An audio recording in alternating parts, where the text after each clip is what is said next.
Good morning, good morning. Ganito pala ang paglalagay ko sa tali ng topsider. Ito pinapalitan sa atin ng yung tali ng topsider.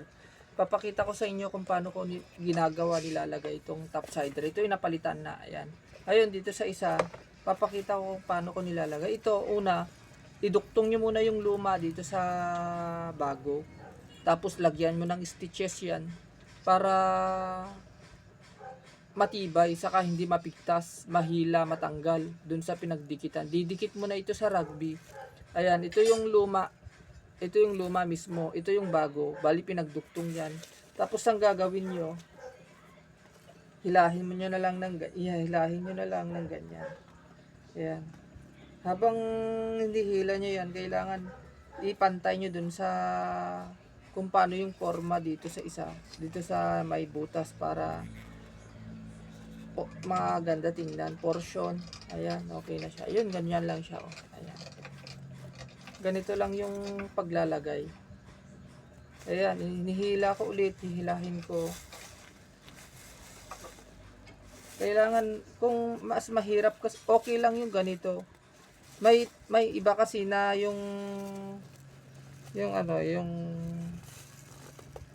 tali ng topsider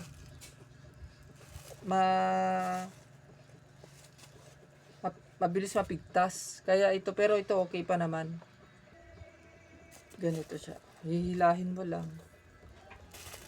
Pero pagka mabilis mapigtas tong thread nito, may mga leather kasi na yung expire na, mabilis na mapigtas.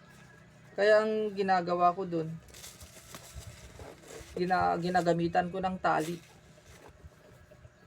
Tapos ilusot-lusot ko na lang yung thread nito para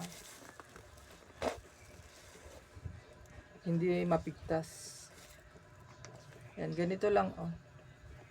Ganito lang kadali. Pwede kayong umorder sa tali ng sa Shopee, may nabibili naman. Tapos gayahin nyo tong video ko kung sa mga gustong gayahin yung ginagawa ko.